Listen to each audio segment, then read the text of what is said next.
In my life, I've been curious about the underdogs. There's a lot of stories that get told many times over, but there are some that just never get the same chance. As a filmmaker, I like to tell these untold stories, and that might have a lot to do with my past. I was born in the northeast of India, in a military zone, which in a very unstable area, but a place which was very, very beautiful. When I look at the photo albums of my childhood, I can see that exploration and documentation was always in my blood. We spent a lot of time across different states of the country and never got enough time to go back to the mountains. Although my parents tried really, really hard for me to hold on to my cultural heritage, even though I didn't always like the same. Neither did this boy who's pretending to be my husband. Like most other children growing up in India, I would have loved to spend my summers in national parks or filming tigers in forests, but we didn't have, that was not a priority. We didn't have the resources and time for that, so this is what I had to suffice with. I tried to take these matters into my own hands and applied for a scholarship. I went as a foreign exchange student to Cape Cod, Massachusetts, where I spent a year with a foreign family. So this is where I learned, this is where I was accepted by a second family, and this is where I met my first ecology mentor, Dr. Jonathan Way. Dr. John Way was a bit of a coyote whisperer. For our after-school credits, the nerds that were part of his ecology class were slightly famous locally. We used to picture me as a 15-year-old child going to a supermarket asking for scraps of meat from the butcher to bait these metallic traps. We used to bait these traps to capture wild coyotes, which were found in urban areas.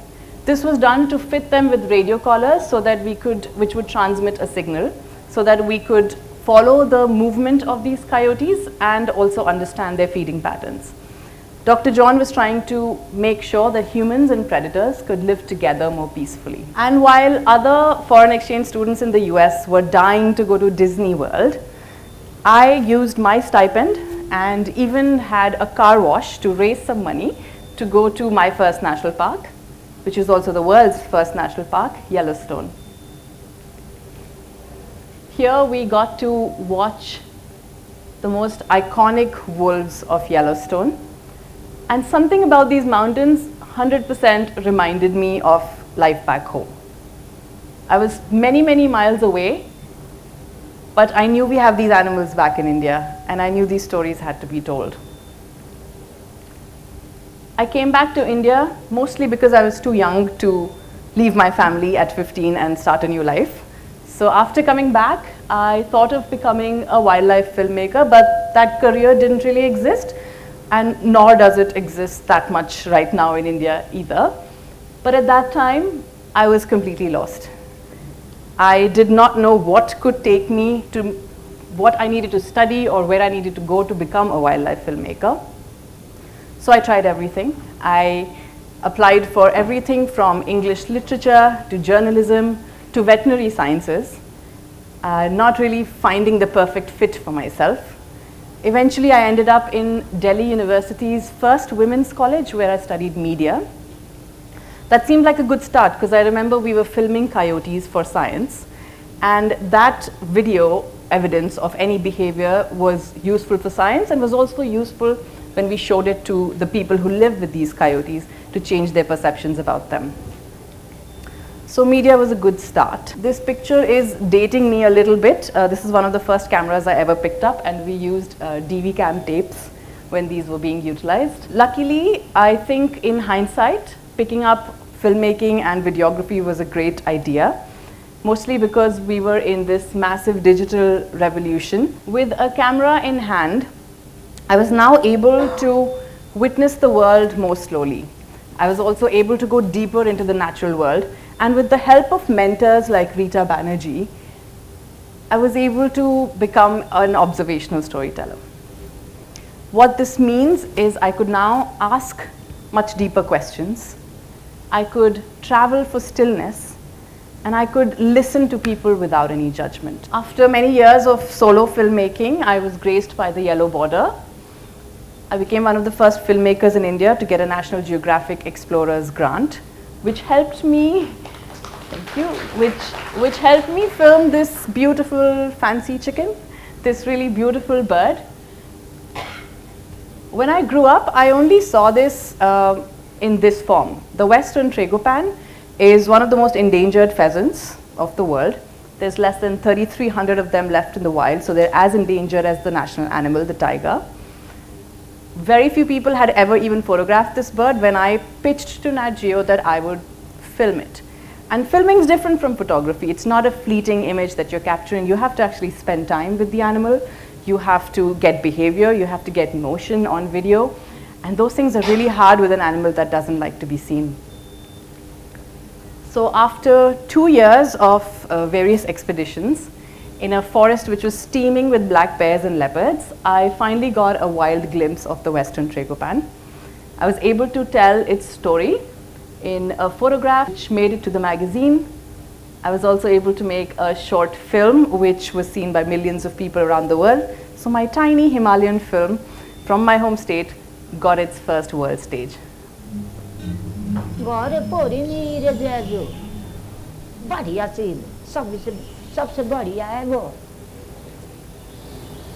Juju is bird and Rana is king. So to locals, this is king of birds.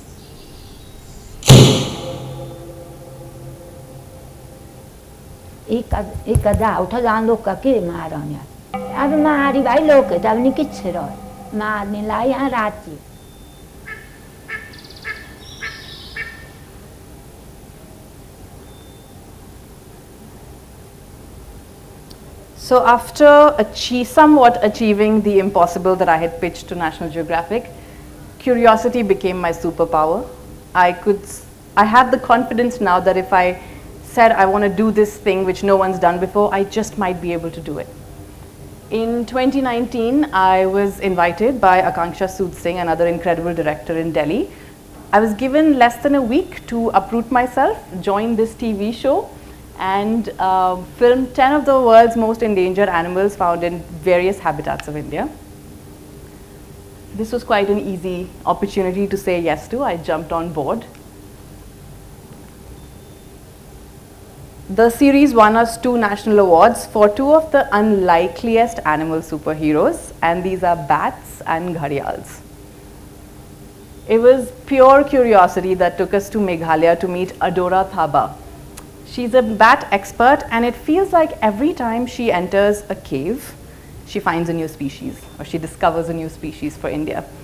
So we found out about Adora through a scientific paper where she found the second colony of the Rotten's free-tailed bats in Jaintia Hills, in a cave in Jaintia Hills. The only other recorded presence of these bats was actually found in the Western Ghats of Karnataka. So we decided to go all the way to we decided to go all the way to Meghalaya, which is a state I didn't even know was famous for caving. So we went into caves for the first time. We filmed with a female bat expert for the first time. We found this other automop species, which we still don't know if it's new to Meghalaya or not. So this was an absolute land of exploration. And one of the most fascinating facts about bats in India for me was that the tiny state of Meghalaya has about 66 species of bats. And you can compare that to the US, where the entire nation has about 50 species of bats. So India is so incredibly mega biodiverse that I feel like I have a lifetime ahead of me to keep filming these stories. And you don't always have to travel to far off lands and explore new places. We were working out of Delhi, and just 5 hours away, we were able to film the critically endangered gharial crocodiles. So 5 hours away from Delhi is India's only river sanctuary, and this river sanctuary, Chambal, is home to, at least at that point, was home to 85% of the world's last remaining gharial crocodiles. And they get their name from this funny little bulb that you see at the end of their snout. My favorite part about gharial behavior is a behavior called alloparenting, where an adult male, like this one, they look quite dangerous in person, but these adult males hang around and babysit all the hatchlings of this year's Kretch, And they're not even the father of any of these babies. They just do that in the hopes, it's believed that they do this in the hopes that next time they would get a mating partner as well. I think humans can learn a lot from a male gharial. We got amazing access into the Gharial Ecological Project through the work of Jeffrey Lang, Jailab Din, and Pankaj Kumar, who's actually the son of a fisherman in Chambal and an incredible conservationist for the Chambal landscape. So On the Brink Season 2 is the show that we worked on. There were 8 other incredible endangered species that we filmed, and I will share all those habitats with you now.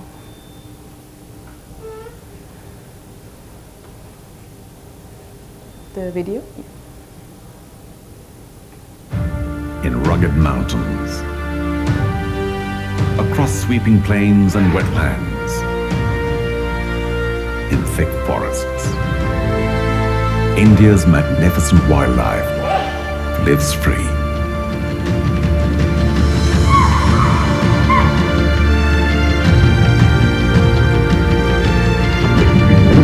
Without them, our world will be a lesser place. Now, our actions are taking their homes, threatening their future. They are our hope, and we are theirs.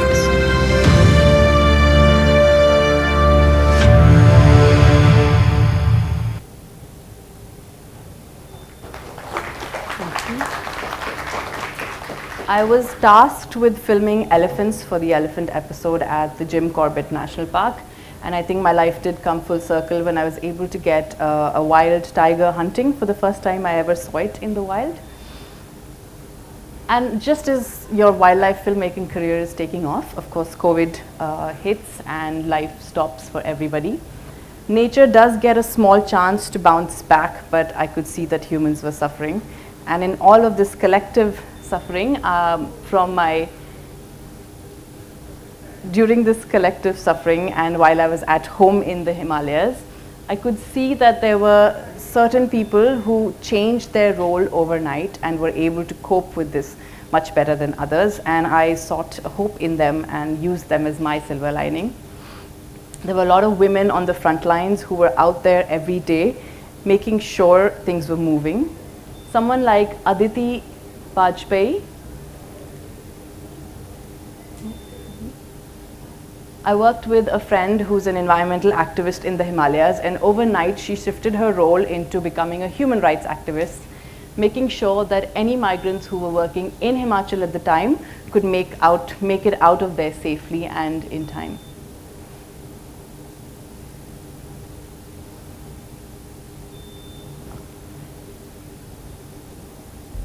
स्वास्थ्य मंत्रालय ने कोविड-19 के मामलों के लिए protocol जारी कर दिया है और साथ ही प्रधानमंत्री ने यह भी कहा है कि कोरोना योद्धाओं के दम पर भारत कोविड-19 के खिलाफ मजबूती से लड़ाई लड़ रहा है।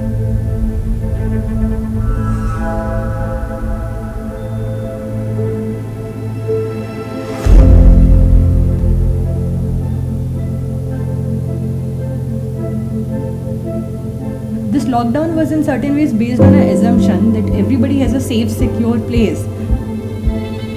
वो मांगते हैं कि कोरोना की बीमारी खत्म कर दो।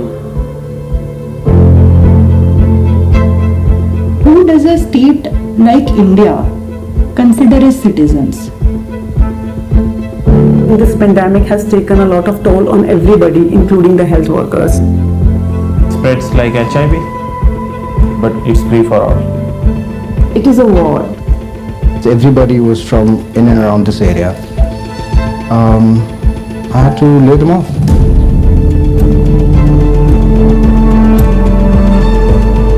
In COVID-19 in rural India, in most of the areas that we worked, we acted like this.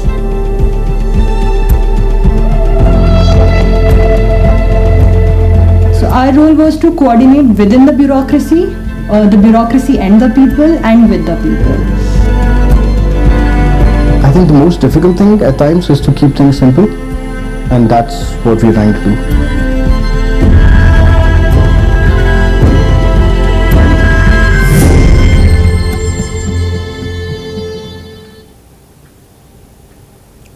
this one was an ode to all the frontline workers, so thank you all. And talking to Dr. Anita Thakur, actually, who's a psychiatrist, was quite helpful, and it led us to uncover another story of the opioid crisis in Himachal Pradesh. So every time I've asked a question, it's led to a whole new plethora of knowledge that could be very, very useful. After the first wave, after the first wave and finishing that film, I noticed that there was a multitude of crises going on in the Trans-Himalayan region. So I live in the lower Himalayas, and it's the upper Himalayas where there was a combined crisis of COVID, climate, and water. And while people were social distancing or not, and the second wave was over, I decided to tell the story of the water crisis in the Trans-Himalaya once it was safe enough for us to go there. And I thought to tell the story properly, it would be nice to go see. I've always heard about receding glaciers. I thought it would be nice to actually scientifically observe what that looks like. So Dr. Farooq Azam was nice enough in the middle of COVID to take us with him on one of the expeditions to the Chota Shigri Glacier. So the Chota Shigri is one of the most studied glaciers of India. And Dr. Farooq let us know that over the last 18 years, the glacier has lost 11 meters of its length because of melting snowfall. And that can mean different things, but it means the most to people who actually have to live in these areas and who depend on this water. So we'll hear from Sonam about her experience. यहाँ से नीचे तो पूरा बिल्कुल ही नहीं लगा है ना, आधा यहाँ से लेके ओ परे से ओ परे परे परे तक। हाँ जी, अब यहाँ से नीचे तो बिल्कुल ही नहीं ले है ना पानी, पूरे ऐसा जमीन खाली पड़ा है पानी की वजह से। ये चोरों लोगों का तो बहुत मुश्किल होता है जी, फिर ये घास कमने को तो घास खरीदना पड़ता है, इस साल तो गुजार भी नहीं है जी।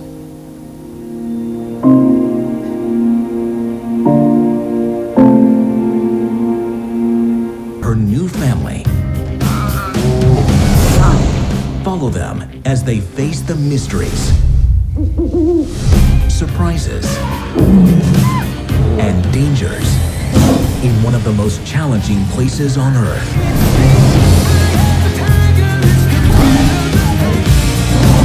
Disney Nature invites you on a journey of survival with the true kings of the jungle.